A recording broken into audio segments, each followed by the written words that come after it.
Ayan, gumawa ako ng aking almusal na saging, Quaker oats na may gatas. Ayan, siyempre binalatan ko muna si saging. Ayan, at nilagyan ko muna, niseparate ko muna si saging at lalagyan ko siya ng gatas. Ayan, ang ating Quaker oats.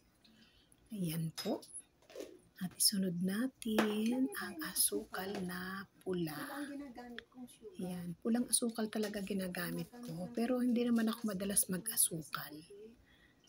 Nasanay na kasi ako talaga ng walang asukal ang aking kape or ano man ang aking iniinom na mainit. Ayan, siyempre halu-haluin. Ayun. Ayan, hinalo-halo ang Quaker oats para mas lalong sumarap ang kanyang mixture. Hiwain natin ngayon ang saging. Ayan. Isang saging siya pero malaki. Kaya mas maraming nailagay sa ating Quaker oats. Ayun. Siyempre, isa-isahin nating ilagay sa ibabaw at mamaya-maya natin haluin. Sayang ang saging pag hindi kasi nakakain. Bali, tirang saging yan doon sa lamesa kinuha ko. Masisira na kasi, kaya sayang. Ayan. Nilagay ko muna sa ibabaw. At saka ko siya haluin. Diba? At pagtapos nating haluin. Ayan, kasarap-sarap naman ang ating almusal. Ayan, halu-haluin muna natin. Ayun.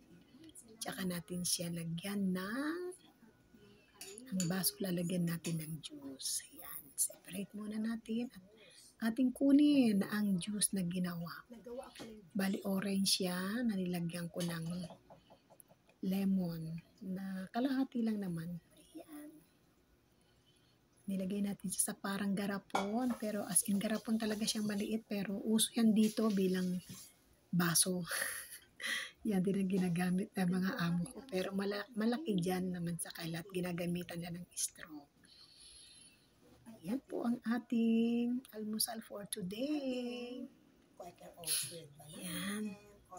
Ating almusal for today. At ayan na ang kabuuan ng ating ginawang almusal. Saging with Quaker oats, siyempre may milk, at saka ang kanyang juice na orange with lemon. Ayun, kailangan natin yan sa morning natin gawain sa araw-araw. Kailangan maging malusog tayo palagi. Kaya